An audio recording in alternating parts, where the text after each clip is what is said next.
ನಮಸ್ಕಾರ ವೀಕ್ಷಕರೇ, very good morning. ಇದು 30 ಮಿನಿಟ್ಸ್ 30 ನ್ಯೂಸ್. ನಾನು ಶರ್ಮಿತಾ ಶೆಟ್ಟಿ. ಪ್ರಮುಖ ವಿದ್ಯಮಾನಗಳ 30 ಸುದ್ದಿಯನ್ನು ಒಂದೊಂದಾಗಿ ನೋಡ್ತಾ ಹೋಗೋಣ.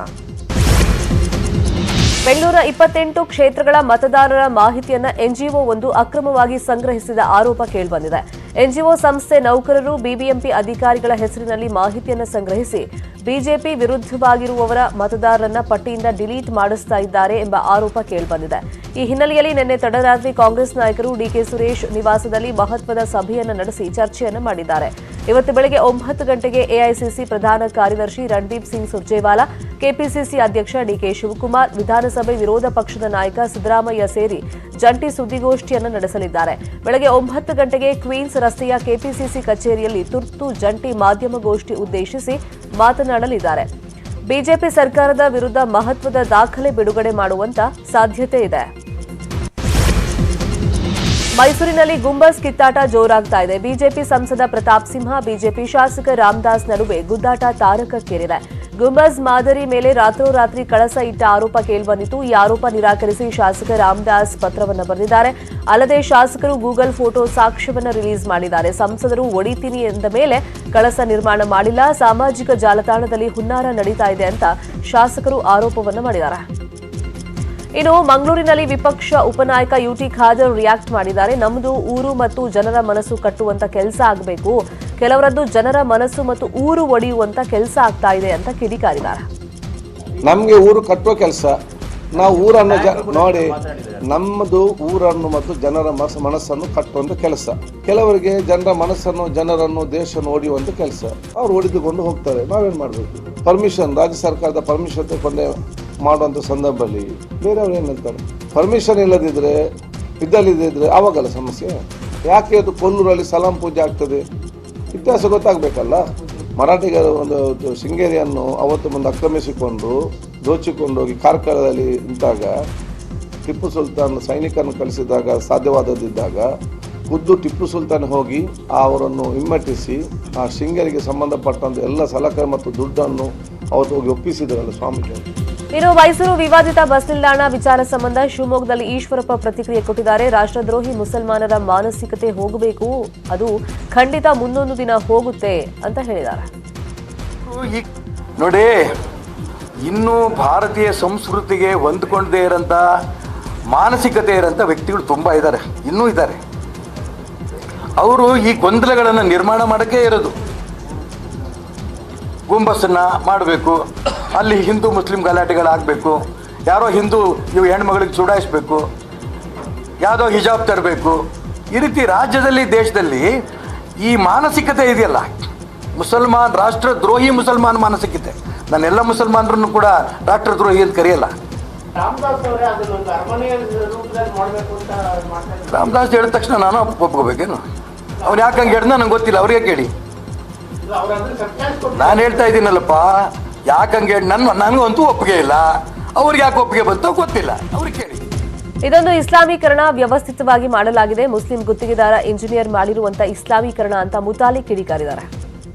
ಮೈಸೂರು ಇತ್ತೀಚೆಗೆ ನಡೆದಂತಹ ಚರ್ಚೆಯಲ್ಲಿ ಗುಮ್ಮಜ್ ಸಂಬಂಧಪಟ್ಟಾಗೆ ಶೆಲ್ಟರ್, ಯಾವುದೋ ಒಂದು ಬಸ್ ಸ್ಟಾಪಿನ ಶೆಲ್ಟರ್ ಸಂಬಂಧಪಟ್ಟಾಗಿ ನಡೆದಂತಹ ಘಟನೆ, ನಾನು ಹೇಳೋದು ಇದೊಂದು ಇಸ್ಲಾಮೀಕರಣ. ವ್ಯವಸ್ಥಿತವಾಗಿ ಇದೊಂದು ಮುಸ್ಲಿಂ ಕಾಂಟ್ರಾಕ್ಟರು, ಇಂಜಿನಿಯರು ಇವರೆಲ್ಲರೂ ಸೇರಿ ಮಾಡ್ತಾ ಇರುವಂತಹ ಇಸ್ಲಾಮೀಕರಣದ ಪ್ರಕ್ರಿಯೆ ನಡೀತಾ ಇದೆ. ಇದಕ್ಕೆ ಸಮರ್ಥನೆಗೋಸ್ಕರ ಮೈಸೂರು ಅರಮನೆಯ ಗುಮ್ಮಜ್ ನಾಟ್ ನೆಸೆಸರಿ. ನಾವು ಹೇಳೋದು ಗುಮ್ಮಜ್ಗೆ ನೀವು ಮೈಸೂರು ಅರಮನೆಗೆ ಕಂಪೇರ್ ಮಾಡಕ್ಕೆ ಹೋಗಲೇಬೇಡಿ. ನಮಗೆ ಬಸ್ ಸ್ಟಾಪ್ ಅಂದರೆ ಬಸ್ ಸ್ಟಾಪ್ನೇ ಇರಬೇಕಲ್ಲಿ, ಅಲ್ಲಿ ಗುಮ್ಮಜ, ಅಲ್ಲಿ ನಿಮ್ಮ ಕ್ರಾಸು ಇರುವಂಥ ಅವಶ್ಯಕತೆ ಇಲ್ಲ. ಅದನ್ನು ತೆಗೆದು ಹಾಕಬೇಕು ಅಂತನ್ನುವಂಥ ಏನು ನಿಲುವನ್ನು ಸಂಸತ್ ಸದಸ್ಯರಾದಂಥ ಪ್ರತಾಪ್ ಸಿಂಹ ಅವರು ಏನು ಹೇಳಿದ್ದಾರೆ, ಅವರಿಗೆ ಸಂಪೂರ್ಣವಾದಂಥ. ಸಂಸದ ಪ್ರತಾಪ್ ಸಿಂಹ ಜನರನ್ನ ಅಜ್ಞಾನದ ಕಡೆಗೆ ಕರ್ಕೊಂಡು ಹೋಗ್ತಾ ಇದ್ದಾನೆ ಅಂತ ಮೈಸೂರಲ್ಲಿ ಜೆಡಿಎಸ್ ರಾಜ್ಯಾಧ್ಯಕ್ಷ ಸಿಎಂ ಇಬ್ರಾಹಿಂ ಕಿಡಿಕಾರಿದ್ದಾರೆ.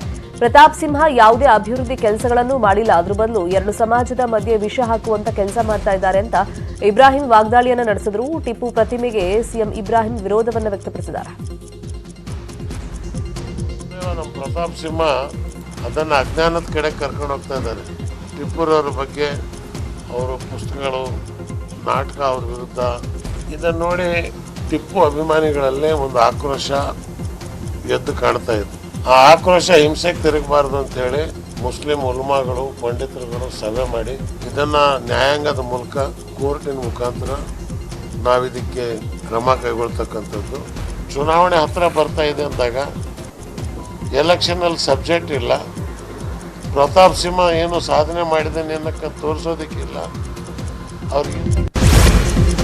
ಇನ್ನು ಮೈಸೂರಿನಲ್ಲಿ ಗುಂಬಜ್ ಮಾದರಿಯ ಬಸ್ ನಿಲ್ದಾಣದ ವಿವಾದ ಭುಗಿಲೇಳ್ತಾ ಇದ್ದ ಹಾಗೆ ಬಸ್ ನಿಲ್ದಾಣ ಒಡೆದು ಹಾಕುವಂತೆ ನೋಟಿಸ್ ಜಾರಿ ಮಾಡಲಾಗಿದೆ. ಮೈಸೂರು ಮಹಾನಗರ ಪಾಲಿಕೆಗೆ national highway authority of India notice ಅನ್ನು ಕೊಟ್ಟಿದೆ. ಮೈಸೂರು ಊಟಿ ನ್ಯಾಷನಲ್ ಹೈವೇ 766ರ ವ್ಯಾಪ್ತಿಯಲ್ಲಿ ಅನಧಿಕೃತ ಕಟ್ಟಡಗಳ ತೆರವಿಗೆ ನೋಟಿಸ್ ಕೊಟ್ಟಿರುವಂತಹ ಹೆದ್ದಾರಿಯ ಪ್ರಾಧಿಕಾರ ನ್ಯಾಷನಲ್ ಹೈವೇಯಲ್ಲಿ ವಿವಾದಕ್ಕೆ ಕಾರಣವಾಗಿರುವಂತಹ ಬಸ್ ಶೆಲ್ಟರ್ ತೆರವುಗೊಳಿಸುವಂತೆ ನಿನ್ನೆ ನಗರ ಪಾಲಿಕೆಗೆ ನೋಟಿಸ್ ಅನ್ನು ನೀಡಲಾಗಿದೆ.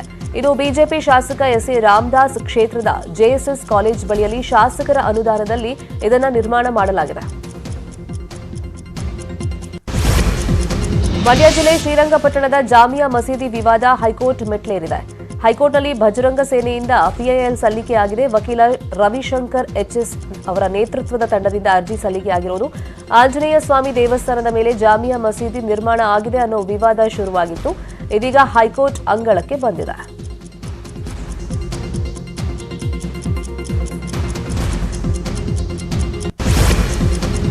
ಕೋಲಾರದಿಂದ ಸ್ಪರ್ಧೆಗೆ ಮುಂದಾಗಿರುವಂತಹ ಮಾಜಿ ಸಿಎಂ ಸಿದ್ದರಾಮಯ್ಯಗೆ ನಿನ್ನೆ ಕೆಎಚ್ ಮುನಿಯಪ್ಪ ಪರೋಕ್ಷವಾಗಿ ಎಚ್ಚರಿಕೆಯನ್ನ ಕೊಟ್ಟಿದ್ದಾರೆ. ಕೋಲಾರ ಕಾಂಗ್ರೆಸ್ ಅಲ್ಲಿ ಸಮಸ್ಯೆ ಇದೆ, ಮೊದಲು ಸಮಸ್ಯೆಗಳನ್ನು ಸರಿಪಡಿಸಿಕೊಳ್ಳಿ, ಆ ನಂತರ ಕೋಲಾರಕ್ಕೆ ಬಂದು ಸ್ಪರ್ಧೆ ಮಾಡಿದ್ರೆ ಅನುಕೂಲ. ರಮೇಶ್ ಕುಮಾರ್ ಅವರನ್ನ ನಂಬ್ಕೊಂಡು ಬಂದ್ರೆ ಗೆಲುವು ಕಷ್ಟ ಅಂತ ಎಚ್ಚರಿಕೆಯನ್ನ ಕೊಟ್ಟಿದ್ದಾರೆ.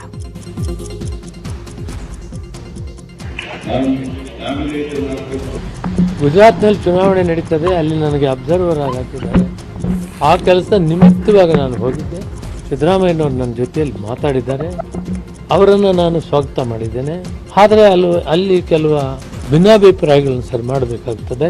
ಅವೆಲ್ಲವನ್ನು ಕುಂತು ಮಾತಾಡಿ ಚರ್ಚೆ ಮಾಡಿ ಮುಂದೆ ಸಾಗಬೇಕು ಅಂತ ನಾನು ಸಲಹೆ ಮಾಡಿದ್ದೇನೆ. ಆ ಕೆಲಸವನ್ನು ಅವ್ರು ಮಾಡ್ತಾರೆ ಅಂತ ನಾನು ನಂಬಿದ್ದೇನೆ. ಅಲ್ಲ, ಅವರು ಅಧ್ಯಕ್ಷರು, CLP ನಾಯಕರು, ಹರಿಪ್ರಸಾದ್ ಅವರು, ಅವರೆಲ್ಲ ಕುಂತು ತೀರ್ಮಾನ ಮಾಡಲಿ. ಇನ್ನು ತುಮಕೂರಲ್ಲಿ ಸಚಿವ ಸುಧಾಕರ್ ಮಾತನಾಡಿದ್ದು ಸಿದ್ದರಾಮಯ್ಯ ಅವರನ್ನ ಕೋಲಾರಕ್ಕೆ ಕರೆಸಿ ಬಲಿ ಕೊಡಲಾಗ್ತಿದೆ ಅಂತ ಟೀಕಿಸಿದ್ದಾರೆ.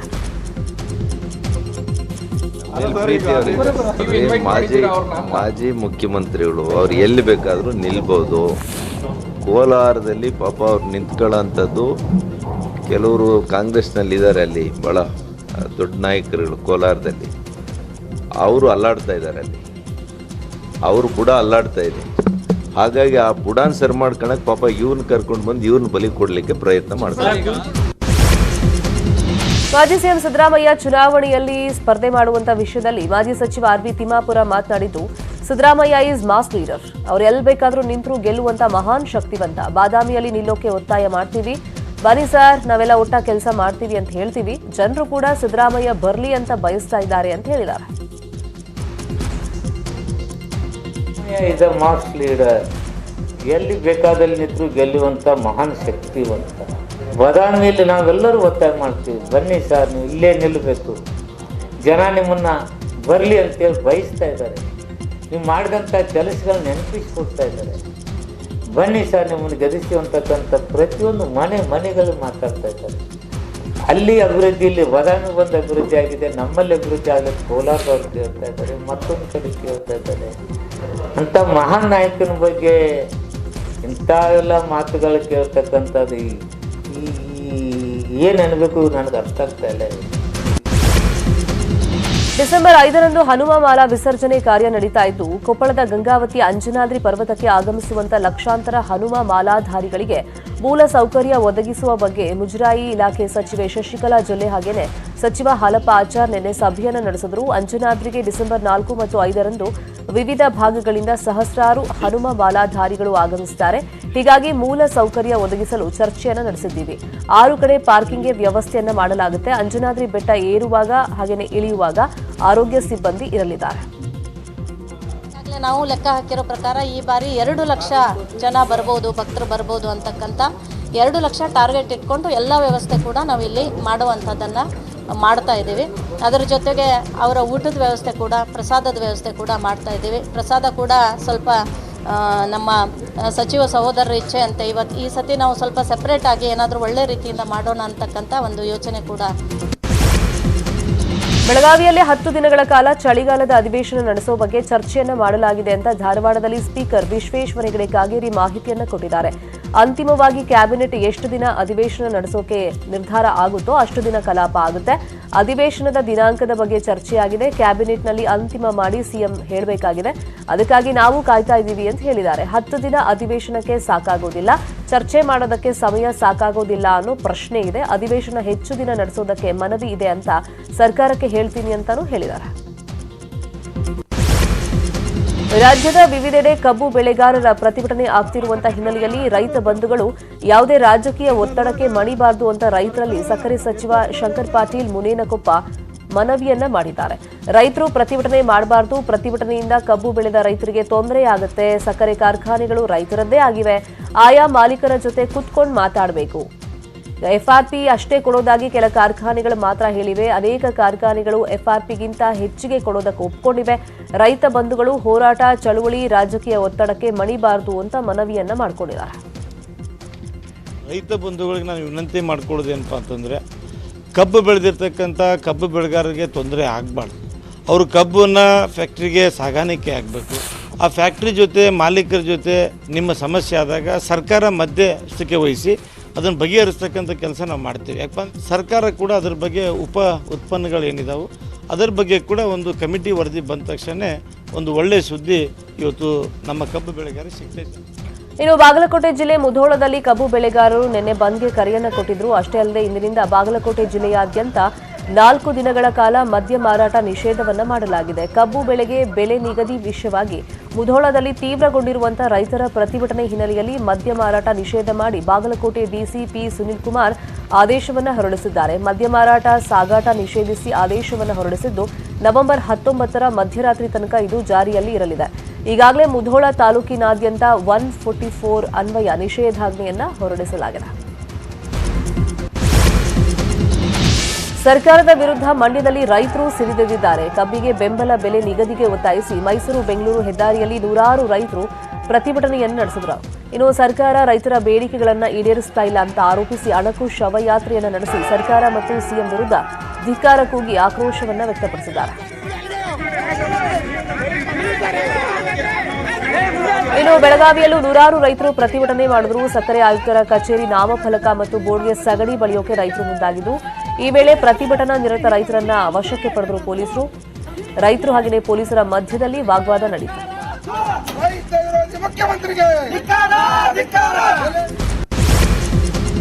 ಶಿವಮೊಗ್ಗದ ಭದ್ರಾವತಿಯಲ್ಲಿ ನಡೆದ ಗಲಾಟೆ ಪ್ರಕರಣದಲ್ಲಿ 6 ಜನರನ್ನ ಪೊಲೀಸರು ಬಂಧಿಸಿದ್ದಾರೆ. ನೆಹರು ನಗರ ನಿವಾಸಿಗಳಾದ ಹರೀಶ್, ಗೌತಮ್, ಸಿದ್ದಾಪುರ ಹೊಸೂರು ಗ್ರಾಮದ ಜಹೀರ್, ಎಕಿನ್ಸಾ ಕಾಲೋನಿಯ ಅಸ್ಲಾಂ ಅಲಿಯಾಸ್ ಅಸ್ಲಿ, ಹೊಸಮನೆ ನಿವಾಸಿಗಳಾದ ಮಂಜುನಾಥ್, ಅಶೋಕ್ ಬಂಧಿತ ಆರೋಪಿಗಳು. ನವೆಂಬರ್ 13ನೇ ತಾರೀಕು ಜೂನಿಯರ್ ಕಾಲೇಜ್ ಬಳಿಯಲ್ಲಿ ನಡೆದಂತಹ ಘಟನೆಯಲ್ಲಿ ಎಲ್ಲಾ ಆರೋಪಿಗಳನ್ನು ಬಂಧಿಸಿ ನ್ಯಾಯಾಂಗ ಬಂಧನಕ್ಕೆ ಒಪ್ಪಿಸಲಾಗಿದೆ. ಜಹೀರ್, ಅಸ್ಲಾಂ ಹಾಗೂ ಹರೀಶ್, ಗೌತಮ್ ನಡುವೆ ನಡೆದಂತಹ ಗಲಾಟೆ ಆಗಿದ್ದು ಹೊಸಮನೆ ಠಾಣೆಯಲ್ಲಿ ಪ್ರಕರಣ ದಾಖಲಾಗಿತ್ತು. ಹುಬ್ಬಳ್ಳಿಯಲ್ಲಿ 75ರ ವಯಸ್ಸಿನಲ್ಲೂ ವ್ಯಕ್ತಿಯೊಬ್ಬ ದಾಂಪತ್ಯ ಜೀವನಕ್ಕೆ ಕಾಲಿಟ್ಟಿದ್ದಾರೆ. ಅವರು ಮಾಜಿ ಮೇಯರ್. 75ನೇ ವಯಸ್ಸಿನಲ್ಲಿ ಡಿಕೆ ಚೌಹಾಣ್ ಮದುವೆಯಾಗಿದ್ದಾರೆ. ಹುಬ್ಬಳ್ಳಿ ಧಾರವಾಡ ಮಹಾನಗರ ಪಾಲಿಕೆಯ ಮಾಜಿ ಮೇಯರ್ ಆಗಿರುವಂತಹ ಡಿಕೆ ಚೌಹಾಣ್ ಅವರ ಮೊದಲ ಪತ್ನಿ ಶಾರದಾ ಕಳೆದ 4 ತಿಂಗಳ ಹಿಂದೆ ನಿಧನರಾಗಿದ್ರು. ಪತ್ನಿ ನಿಧನರಾದ ಬಳಿಕ ಪತ್ನಿಯ ಸಹೋದರಿ ಅನುಸೂಯ ಅವರನ್ನ ಮದುವೆಯಾಗಿದ್ದಾರೆ. ಮಾಜಿ ಮೇಯರ್ ಮದುವೆ ಸಂಭ್ರಮದಲ್ಲಿ 3 ಮಕ್ಕಳು, ಸೊಸೆಯಂದಿರು ಹಾಗೆಯೇ ಮೊಮ್ಮಕ್ಕಳು ಪಾಲ್ಗೊಂಡಿದ್ರು. ನಾನು ಹಿಂದೂ ಸಮಾವೇಶದಲ್ಲಿ ಚಕ್ರವರ್ತಿ ಸೂಲಿಬೆಲೆ ಭಾಷಣ ಮಾಡಿದ್ದು ಹಿಂದೂ ಅನ್ನೋದು ಅಶ್ಲೀಲ ಅಂತ ಹೇಳಿದ್ದಾರೆ. ಅವರಿಗೆ ನಮ್ಮ ಧರ್ಮದ ಕುರಿತಂತೆ ಸೂಕ್ತವಾದ ಉತ್ತರ ಕೊಡೋದಕ್ಕೆ ಈ ಸಮಾವೇಶವನ್ನ ಆಯೋಜನೆ ಮಾಡಲಾಗಿದೆ. ನನ್ನ ವೈಯಕ್ತಿಕ ಜಾತಿಯನ್ನ ಬೈದರೆ ನಾನು ಸುಮ್ಮನಿರಬಹುದು, ಆದರೆ ನನ್ನ ತಾಯಿಯನ್ನ, ಧರ್ಮವನ್ನ ಬೈದರೆ ನಾನು ಸುಮ್ಮನಿರೋದಿಲ್ಲ. ನಾನು ಮುಖಾಮುಖಿಯಾಗಿ ಹಿಂದೂ ಧರ್ಮದ ಕುರಿತಂತೆ ಮಾತನಾಡೋದಕ್ಕೆ ತಯಾರಿದ್ದೀನಿ ಅಂತ ಸತೀಶ್ ಜಾರಕಿಹೊಳಿಗೆ ಸವಾಲನ್ನ ಹಾಕಿದ್ದಾರೆ. ಕರೆದಾಗ ಹಿಂದೂ ಸಮಾಜ ಅದಕ್ಕೆ ಸೂಕ್ತವಾದ ಪ್ರತಿಕ್ರಿಯೆ ಕೊಡದೆ ಹೋದ್ರೆ ನಮ್ಮ ಹತ್ರ ಉತ್ತರ ಇಲ್ಲ ಅಂತ ಭಾವನೆ ಆಗ್ಬಿಡತ್ತೆ. ಮತ್ತೊಂದು ಸಮಾಜ, ನನ್ನ ಹೆಸರು ಹೇಳಲಿಕ್ಕೆ ಇಚ್ಛೆ ಪಡಲ್ಲ, ಮತ್ತೊಂದು ಸಮಾಜ ತಮ್ಮ ಸಮಾಜದ ವಿರುದ್ಧ ಸತ್ಯವನ್ನು ಹೇಳಿದಾಗ್ಲೇ ತಲೆ ಕಡಿಯೋ ಹಂತಕ್ಕೆ ಬಂದು ನಿಲ್ಬೇಕಾದಾಗ ನನ್ನ ಧರ್ಮದ ಕುರಿತಂತೆ, ನನ್ನ ತಾಯಿಯ ಕುರಿತಂತೆ ಸುಳ್ಳು ಹೇಳಿದಾಗ ಅದಕ್ಕೆ ಸೂಕ್ತವಾದ ಉತ್ತರವನ್ನ ಕೊಡದೆ ಹೋದರೆ ಹೇಡಿಗಳಾಗ್ಬಿಡ್ತೀವಿ ಅಂತ ನಾವು ನಿಶ್ಚಯ ಮಾಡಿ. ವೇಗ ನಿಯಂತ್ರಣ ಮಾಡೋಕ್ಕಾಗದೆ ರಸ್ತೆಯಲ್ಲಿ ಪಿಕಪ್ ವಾಹನ ಪಲ್ಟಿಯಾಗಿರುವಂತಹ ಘಟನೆ ಬೆಂಗಳೂರಲ್ಲಿ ನಡೆದಿದೆ. ಮತ್ತಿಕೆರೆಯ ಬಿಎಲ್ ಸರ್ಕಲ್ ಬಳಿಯಲ್ಲಿ ಟೈರ್ಸ್ ತುಂಬಿಕೊಂಡು ಬರ್ತಾ ಇದ್ದ ವಾಹನ ನಿಯಂತ್ರಣ ಸಿಗದೆ ಹಂಪ್ಸ್ ಬಳಿಯಲ್ಲಿ ಪಲ್ಟಿಯಾಗಿದೆ. ಘಟನೆಯಲ್ಲಿ ಯಾವುದೇ ಪ್ರಾಣಹಾನಿ ಆಗಿಲ್ಲ, ಆದರೆ ಚಾಲಕ ಸೇರಿದಂತೆ 3 ಸಣ್ಣ ಪುಟ್ಟ ಗಾಯಗಳಾಗಿದೆ. ಆಂಬ್ಯುಲೆನ್ಸ್ ನೌಕರರ ಪ್ರತಿಭಟನೆಗೆ ಹೆದರಿದ ಜೀವಿಕೆ ಸಂಸ್ಥೆ ಆಂಬ್ಯುಲೆನ್ಸ್ ನೌಕರರ ಸಂಬಳವನ್ನು ಕ್ಲಿಯರ್ ಮಾಡಿದೆ. 108 ಆಂಬ್ಯುಲೆನ್ಸ್ ನೌಕರರ ಸಂಘದ ಉಪಾಧ್ಯಕ್ಷ ಪರಮಶಿವಯ್ಯ ನ್ಯೂಸ್ 18 ಕನ್ನಡಕ್ಕೆ ಮಾಹಿತಿಯನ್ನು ಕೊಟ್ಟಿದ್ದು 2 ತಿಂಗಳ ವೇತನ ನೀಡಿದ್ದಾರೆ ಅಂತ ಹೇಳಿದ್ದಾರೆ. ಇದಕ್ಕೂ ಮೊದಲು ತುಮಕೂರಲ್ಲಿ ಮಾತನಾಡಿದ ಆರೋಗ್ಯ ಸಚಿವ ಡಾಕ್ಟರ್ ಕೆ ಸುಧಾಕರ್, ಡಿಸೆಂಬರ್ವರೆಗೂ ಕೆಲಸ ನಡೆಸುವಂತೆ ಹೇಳಿದ್ದೀನಿ, ಡಿಸೆಂಬರ್ ನಂತರ ಹೊಸ ಸಂಸ್ಥೆ ಬರುತ್ತೆ ಅಂತ ಹೇಳಿದ್ದಾರೆ. ಕೋಲಾರದ ತಾಯಿ ಮಕ್ಕಳ ಆಸ್ಪತ್ರೆಯಲ್ಲಿ ಬಡವರ ಸುಲಿಗೆ ಬಗ್ಗೆ ನ್ಯೂಸ್ 18 ಕನ್ನಡ ಕಂಪ್ಲೀಟ್ ಆಗಿ ವರದಿ ಪ್ರಸಾರ ಮಾಡಿತ್ತು. ಸರ್ಕಾರಿ ತಾಯಿ ಮತ್ತು ಮಕ್ಕಳ ಜಿಲ್ಲಾಸ್ಪತ್ರೆಯಲ್ಲಿ ಲಂಚಾವತಾರ ವರದಿ ಪ್ರಸಾರವಾದ ಬಳಿಕ ಸಂಬಂಧಪಟ್ಟವರಿಗೆ ನೋಟಿಸ್ ಅನ್ನು ನೀಡಲಾಗಿದೆ. ಗಂಡು ಮಗು ಆದರೆ 5,000, ಹೆಣ್ಣು ಮಗು ಆದರೆ 3,000 ರಿಂದ 4,000 ರೂಪಾಯಿ ನಿಗದಿ ಮಾಡಿಕೊಂಡಿದ್ರು ಅಲ್ಲಿರುವಂತಹ ಸಿಬ್ಬಂದಿ. ಬಡವರ ಬಳಿಯೂ ಸಾವಿರಾರು ರೂಪಾಯಿ ಹಣಕ್ಕೆ ಬೇಡಿಕೆ ಇಟ್ಟ ಬಗ್ಗೆ ತನಿಖೆ ನಡೆಸಿ ವರದಿ ನೀಡುವಂತೆ ಆರೋಗ್ಯ ಇಲಾಖೆ ಆಯುಕ್ತ ರಂಜೀಪ್, ಜಿಲ್ಲಾಸ್ಪತ್ರೆ ವೈದ್ಯಾಧಿಕಾರಿ ಡಾಕ್ಟರ್ ವಿಜಯ್ ಕುಮಾರ್ಗೆ ನೋಟಿಸ್ ಅನ್ನು ಜಾರಿ ಮಾಡಿದ್ದಾರೆ. ಇದು ನ್ಯೂಸ್ 18 ಕನ್ನಡದ ಇಂಪ್ಯಾಕ್ಟ್. ಚಿಕ್ಕಬಳ್ಳಾಪುರದಲ್ಲಿ ನಾಯಿ ಕಡಿತಕ್ಕೆ ಸೂಕ್ತ ಇಂಜೆಕ್ಷನ್ ನೀಡದೆ ಬಾಲಕ ಸಾವನ್ನಪ್ಪಿರುವಂತಹ ಘಟನೆ ನಡೆದಿದೆ. ತೀವ್ರ ಜ್ವರ ಬಂದು 5 ವರ್ಷದ ಬಾಲಕ ಸಮೀರ್ ಸಾವನ್ನಪ್ಪಿದ್ದಾನೆ. ಗೌರಿಬಿದನೂರು ತಾಲೂಕಿನ ಕೋಟಾಲದಿನ್ನೆ ವಾಸಿಗಳಾದ ಫೈರೋಜ್ ಹಾಗೇನೆ ಫಾಮಿದಾ ದಂಪತಿಗಳ ಪುತ್ರ ಸಮೀರ್ಗೆ ಅಕ್ಟೋಬರ್ 30ನೇ ತಾರೀಕು ನಾಯಿ ಕಚ್ಚಿತ್ತು. ಹೊಸೂರು ಆರೋಗ್ಯ ಕೇಂದ್ರದಲ್ಲಿ ಇಂಜೆಕ್ಷನ್ ತೆಗೆದುಕೊಳ್ಳಲಾಗಿತ್ತು.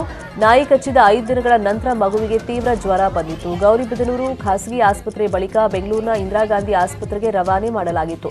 ಚಿಕಿತ್ಸೆ ಫಲಕಾರಿಯಾಗದೆ ಮಗು ಸಾವನ್ನಪ್ಪಿದೆ. ಮಗುವಿನ ಮೆದುಳಿಗೆ ವಿಷ ಏರಿ ಸಾವಾಗಿದೆ ಅಂತ ಪೋಷಕರಿಗೆ ವೈದ್ಯರು ಹೇಳಿದ್ದಾರೆ. ಹೀಗಾಗಿ ಆಸ್ಪತ್ರೆ ಮುಂದೆ ಪೋಷಕರು ಪ್ರತಿಭಟನೆಯನ್ನು ನಡೆಸಿದ್ದಾರೆ.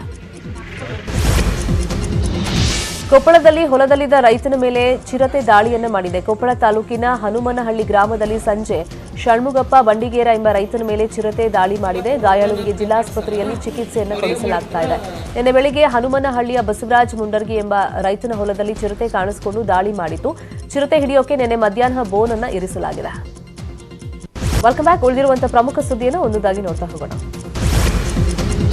ಬೆಸ್ಕಾಂ ಗ್ರಾಹಕರೇ ಎಚ್ಚರ ಎಚ್ಚರ, ಯಾಕಂದ್ರೆ ರಾಜಧಾನಿ ಜನತೆಗೆ ಬಿಗ್ ಶಾಕ್ ಕೊಡೋದಕ್ಕೆ ಬೆಸ್ಕಾಂ ಮುಂದಾಗಿದೆ.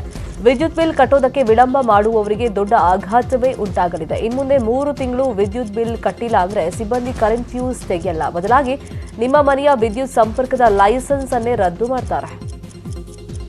3 ತಿಂಗಳು ಕಂಟಿನ್ಯೂಸ್ ಕಟ್ಟದೇ ಇಲ್ಲ ಅಂದ್ರೆ ಅವರಿಗೆ ಎ ಪರ ಮೀ ಪರ ಮಾತ್ರ ಇಶ್ಯೂ ಮಾಡಿ ಅದನ್ನ ಪವರ್ ಸಪ್ಲೈ ಟರ್ಮಿನೇಟ್ ಅಂದ್ರೆ ಪವರ್ ಸಪ್ಲೈ ಡಿಸ್ಕನೆಕ್ಟ್ ಮಾಡಲಿಕ್ಕೆ ನಮಗೆ ಪ್ರಾವಿಷನ್ ಇದೆ.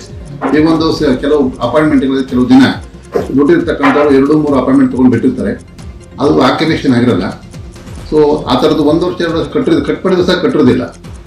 ಅದಕ್ಕೋಸ್ಕರ ನಾವು ಈ ರೂಲ್ಸ್ನ ಅಪ್ಲೈ ಮಾಡಿ ನಾವು ಡಿಸ್ಕನೆಕ್ಟ್ ಮಾಡಿ ಅದನ್ನು ಟರ್ಮಿನೇಟ್ ಮಾಡ್ತಾ ಇದ್ವಿ. ಸೊ ರೂಲ್ಸ್ ಪ್ರಕಾರ 3 ಮಂತ್ಸ್ ಕಟ್ಟಿಲ್ಲ ಅಂದರೆ ಆ ಥರ ಟರ್ಮಿನೇಟ್ ಮಾಡಲಿಕ್ಕೆ there is A provision. Bengaluru ದಕ್ಷಿಣ ವಿಭಾಗದ ಪೊಲೀಸರು ಭರ್ಜರಿ ಕಾರ್ಯಾಚರಣೆಯನ್ನು ನಡೆಸಿದ್ದಾರೆ. ಕಳೆದ 1 ತಿಂಗಳಲ್ಲಿ ದಕ್ಷಿಣ ವಿಭಾಗದಲ್ಲಿ ದಾಖಲಾಗಿದ್ದ ವಿವಿಧ ಪ್ರಕರಣಗಳನ್ನು ಪತ್ತೆ ಮಾಡಿರುವಂತಹ ಪೊಲೀಸರು ವಿವಿಧ ಠಾಣೆಗಳಲ್ಲಿ ದಾಖಲಾಗಿದ್ದ 179 ಪ್ರಕರಣಗಳಲ್ಲಿ 162 ಆರೋಪಿಗಳನ್ನು ಬಂಧನ ಮಾಡಿದ್ದಾರೆ. ಆರೋಪಿಗಳಿಂದ ಬರೋಬ್ಬರಿ 3,93 ಲಕ್ಷ ಮೌಲ್ಯದ ಮಾಲು ಹಾಗೆಯೇ ನಗದನ್ನು ವಶಕ್ಕೆ ಪಡೆಯಲಾಗಿದೆ. ಹಿಮಾಚಲ ಪ್ರದೇಶದ ಕೆಲವು ಭಾಗಗಳಲ್ಲಿ ಮತ್ತೆ 4.1 ತೀವ್ರತೆಯ ಭೂಕಂಪನ ಸಂಭವಿಸಿದೆ. ನಿನ್ನೆ ರಾತ್ರಿ 9:32ಕ್ಕೆ ಭೂಮಿ ಕಂಪಿಸಿದ್ದು, ಕಂಪನದ ಕೇಂದ್ರ ಬಿಂದು ಗುಡ್ಡಗಾಡು ರಾಜ್ಯದ ಮಂಡಿಯಿಂದ ವಾಯುವ್ಯಕ್ಕೆ 27 ಕಿಲೋಮೀಟರ್ ದೂರದಲ್ಲಿದೆ. ರಿಕ್ಟರ್ ಮಾಪನದಲ್ಲಿ 4.1ರ ತೀವ್ರತೆಯ ಭೂಕಂಪನ ಉಂಟಾಗಿದೆ. ಹಿಮಾಚಲ ಪ್ರದೇಶವು ಕಳೆದ 15 ದಿನಗಳಿಂದ ಸರಣಿ ಭೂಕಂಪಗಳಿಗೆ ಸಾಕ್ಷಿಯಾಗ್ತಾ ಇದೆ. 2016ರ ನೋಟು ಅಮಾನ್ಯೀಕರಣವು ಒಂದು ಉತ್ತಮ ನಿರ್ಧಾರವಾಗಿದೆ ಮತ್ತು ನಕಲಿ ಹಣ, ಭಯೋತ್ಪಾದಕರಿಗೆ ಹಣಕಾಸು ನೆರವು, ಕಪ್ಪು ಹಣ ಮತ್ತು ತೆರಿಗೆ ವಂಚನೆಗಳ ವಿರುದ್ಧ ಹೋರಾಡುವಂತ ದೊಡ್ಡ ಕಾರ್ಯತಂತ್ರದ ಭಾಗವಾಗಿದೆ ಅಂತ ಕೇಂದ್ರ ಸರ್ಕಾರ ಸುಪ್ರೀಂ ಕೋರ್ಟ್ಗೆ ತಿಳಿಸಿದೆ. ನೋಟು ನಿಷೇಧವನ್ನು ಜಾರಿಗೊಳಿಸುವಂತ ಮೊದಲು ಪೂರ್ವ ಸಿದ್ಧತೆಗಳನ್ನು ಮಾಡಿಕೊಂಡ ನಂತರ ಈ ಕ್ರಮವನ್ನು ತೆಗೆದುಕೊಳ್ಳಲಾಗಿದೆ ಅಂತ ಕೇಂದ್ರ ಸರ್ಕಾರ ಸುಪ್ರೀಂ ಕೋರ್ಟ್ಗೆ ತಿಳಿಸಿದೆ.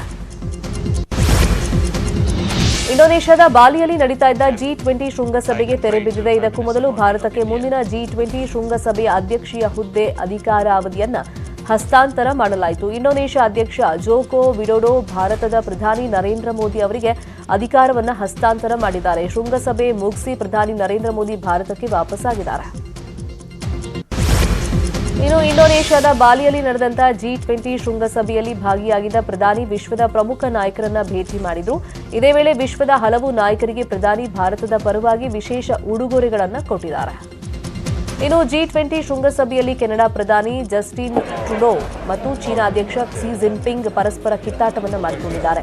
ಇಬ್ಬರು ನಾಯಕರು ನಡುವೆ ಮಾತಿನ ಚಕಮಕಿ ಆಯಿತು. ಈ ವಿಡಿಯೋ ಸೋಷಿಯಲ್ ಮೀಡಿಯಾದಲ್ಲಿ ವೈರಲ್ ಆಗ್ತಾ ಇದೆ. ಲ್ಯಾನ್ಸ್ ನಾಯಕ್ ಮಂಜು ಸ್ಕೈ ಡೈವಿಂಗ್ ಅನ್ನು ಮಾಡಿದ್ದಾರೆ. ಈ ಮೂಲಕ ಸ್ಕೈ ಡೈವ್ ಮಾಡಿದ ಭಾರತೀಯ ಸೇನೆಯ ಮೊದಲ ಮಹಿಳೆ ಅನ್ನೋ ಹೆಗ್ಗಳಿಕೆಗೆ ಪಾತ್ರರಾಗಿದ್ದಾರೆ. ALH ಧ್ರುವ ಹೆಲಿಕಾಪ್ಟರ್ನಿಂದ 10,000 ಅಡಿಯಿಂದ ಜಂಪ್ ಮಾಡಿದ್ದಾರೆ.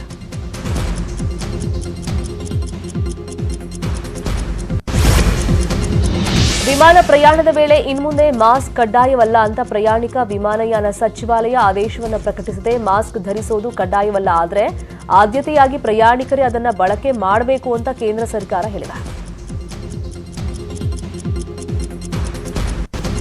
ಮಮ್ಮಿ ದೇವಕಿ ಖ್ಯಾತಿಯ ನಿರ್ದೇಶಕ ಲೋಹಿತ್ ಡೈನಾಮಿಕ್ ಪ್ರಿನ್ಸ್ ಪ್ರಜ್ವಲ್ ದೇವರಾಜ್ ಜೊತೆ ಮತ್ತೊಂದು ಚಿತ್ರಕ್ಕೆ ಸಜ್ಜಾಗಿದ್ದಾರೆ. ಪ್ರಜ್ವಲ್ ಅಭಿನಯದ ಮಾಫಿಯಾ ಸಿನಿಮಾಗೆ ಲೋಹಿತ್ ಆಕ್ಷನ್ ಕಟ್ ಹೇಳಿದ್ದು ಈ ಸಿನಿಮಾ ಪೋಸ್ಟ್ ಪ್ರೊಡಕ್ಷನ್ ಹಂತದಲ್ಲಿದೆ. ಇದರ ನಡುವೆಯೇ ಮತ್ತೊಂದು ಹೊಸ ಸಿನಿಮಾವನ್ನ ಈ ಜೋಡಿ ಘೋಷಣೆ ಮಾಡಿದೆ. ಸದ್ಯ ಸಿನಿಮಾದ ಸ್ಕ್ರಿಪ್ಟ್ ಪೂಜೆ ನಡೆದಿದ್ದು ಡಿಸೆಂಬರ್ನಲ್ಲಿ ಚಿತ್ರದ ಕೆಲಸಗಳು ಶುರುವಾಗುತ್ತೆ. ಇದೊಂದು ಹಾರರ್ ಥ್ರಿಲ್ಲರ್ ಒಳಗೊಂಡಂತ ಟೈಮ್ ಲೂಪ್ ಸಿನಿಮಾವಾಗಿದೆ.